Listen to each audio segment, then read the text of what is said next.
अस्सलाम वालेकुम नाज़रीन, तव्हां ॾिसी रहिया आहियो सिंध आवाज़ टीवी न्यूज़। हाणे तव्हां सां शेयर कंदासीं हिकु अहम ख़बर। दौलतपुर सफ़न में डॉन स्टडी सर्किल दौलतपुर सफ़न पारां सिंध जे नामियारे आलम लेखक ऐं मुतरजिम अली मोहम्मद राहू जे वर्सीअ जी तक़रीब थी गुज़री, जंहिंजी सदारत डॉक्टर ग़ुलाम सरवर ख़ासकेलीअ कई, जॾहिं त प्रोफेसर बशीर अहमद मेमण, रसूल बख्श सूमरो, हनीफ़ सूमरो, मोहम्मद रमज़ान बुरड़ो, मुश्ताक अहमद राहू, सिकंदर लांगा, शाहनवाज़ उन्नड़, आबिद राहू, मदद अली पली ऐं मिठन लिस्काणी एज़ाज़ी महिमान तौरु शिरकत कई। उन सां गॾु शहरिन वॾे तइदाद में शिरकत कई। उन मौक़े ते महिमाननि चयो त अली मोहम्मद राहू असांजो इल्मी सरमायो आहे, जंहिंजे इल्म ऐं ॾाहप खां नौजवाननि खे रोशनास करण जी ज़रूरत आहे। अली मोहम्मद हिकु वॾो आलिम हो। हू हिकु ई वक़्तु अरबी फ़ारसी समेत मुख़्तलिफ़ ॿोलियुनि ते महारत रखंदड़ हो। सिंधी ॿोलीअ में नहजुल बलागा जो पहिरियों तर्जुमो पिणु अली मोहम्मद राहूअ कयो। उन सां गॾु सरमद, इंसानियत, मौत जे दरवाज़े ते, सीरत नबी सल्लल्लाहु अलैहि वसल्लम ऐं ॿिया केतिरा ई किताब तर्जुमो कया। हिन केतिरा ई किताब पंहिंजे हथ अखरनि सां लिखी छपाया। असांजी गॾिजण जो बुनियादी मक़सदु ई इल्मी सरमाए खे गॾु करे छपाए आम पढ़ंदड़ ताईं पहुचाइणु आहे। तमामु वॾो आलिम हुयो ऐं जंहिं जेको आहे सो तमामु सुठा जेके किताब ॾिना। हज़रत अली अलैहिस्सलाम नहजुल बलागा जो पहिरियों जेको आहे सिंधी में तर्जुमो राहू साहब कयो। उन खां सवाइ अबुल कलाम आज़ाद जा त किताब, सरमन ते किताब ऐं सीरत नबी करीम सल्लल्लाहु अलैहि वसल्लम ते संदसि किताब। हिकु इल्म जो हिकु वॾो जेको ख़ज़ानो हुयो ऐं हिकु माना अहिड़ो शख़्सियत हुयो ऐं जेको मुसलसिल जेको आहे सो हिन लिखण खे ॾींदो। हिकिड़ो किताबु संदसि जेको माना शहीद ज़ुल्फ़कार भुट्टे ते बि लिखियलु आहे, जेको आहे अण छपियलु आहे। ऐं उन खां सवाइ जेको आहे सो ॿियो केॾारो जेको अहिड़ो किताबु जेको लिखियलु आहे सुर केॾारे जे हवाले सां, जेको माना किताबु छपतनि जेको आहे सो उहो रुकिजी वियो हुयो। यानी उन एॾो आलिम दीन हुयो ऐं एॾो माना आलिम हुयो जंहिंजो एतिरो माना जेको आहे सो दीन ते कमु थियलु आहे ऐं ॿियनि मौज़ुनि ते कमु थियलु आहे।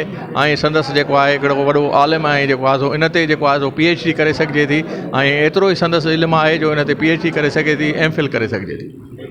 बहितरीन प्रोग्राम थी गुज़रियो। अहिड़ा प्रोग्राम थियणु घुरिजनि।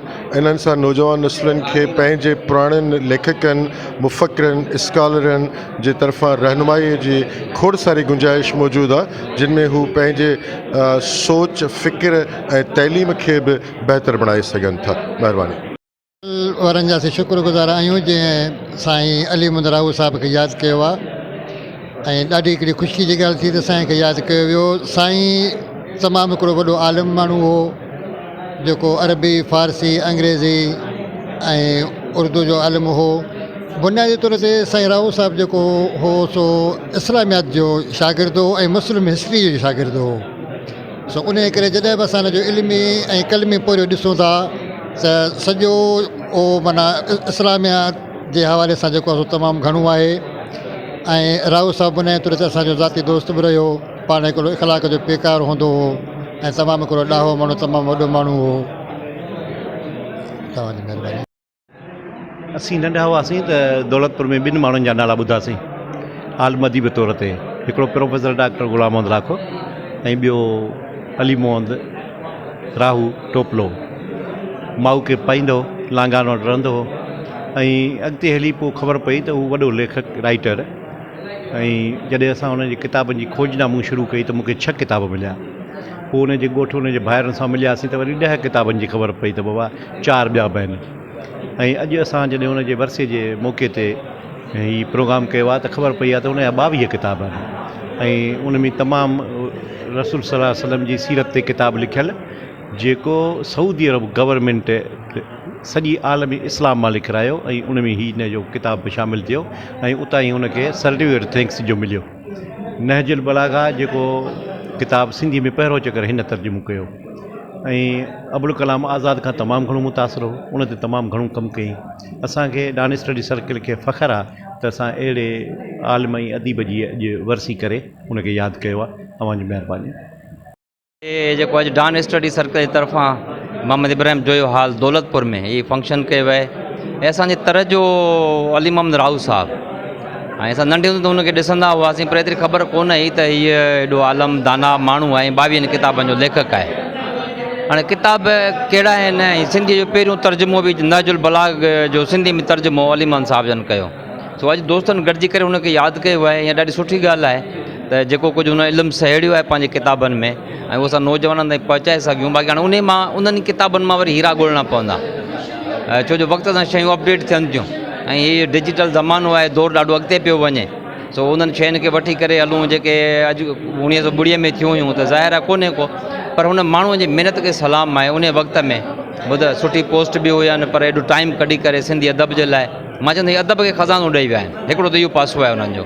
बाक़ी पोइ रिसर्च करण जी ज़रूरत आहे त उन मां जेके सुठियूं शयूं हुजनि उहे खणी अॻिते हलिजे ऐं जेके ख़राबु हुजनि खे छॾे ॾिजे। पर पंहिंजे हीरनि खे यादि करणु ॾाढी सुठी शइ आहे। सो सभिनी दोस्तनि जी महिरबानी। डान स्टडी सर्किल वारनि जी वॾी महिरबानी, साईं इरशाद साहिब जी वॾी महिरबानी, जिन अॼु चाचा अली मोहम्मद राव जे बारे में, वरसी जे बारे में जेको आहे सो प्रोग्राम रखियो। चाचा अली मोहम्मद असां ईंदा सम्झो त जहिड़ो की लिकियलु किरदारु आहे, सो अॼु ज़ाहिर थियो आहे नौजवाननि खे अॼु ख़बर पई आहे त जेको आहे सो अली मोहम्मद राव छा हुयो, हुनजो कहिड़ो कमु थियल आहे ऐं केतिरा हुन जा किताब लिखियल आहिनि। सो तमामु वॾी महिरबानी साईं इरशाद वारनि जी। साईं अॼोको प्रोग्राम डान स्टडी सर्किल दौलतपुर तरफ़ां साईं अली मोहम्मद राहूअ जे शख़्सियत जे तारीफ़ जे बुनियाद ते थी वियो। हिन ई महीने में हुनजी वरसी हुई। डान स्टडी सर्किल चाहियो त उन शख़्सियत जो नौजवाननि खे तारीफ़ थिए त असांजे दौलतपुर जे इलाइक़े में तमामु वॾा आलिम ऐं अदीब रहनि था, उन्हनि मां पाण बि हिकु आहे। ऐं अॼोको सॼो प्रोग्राम अली मोहम्मद राहूअ जे शख़्सियत जे तारीफ़ करण जे लाइ रखियो वियो।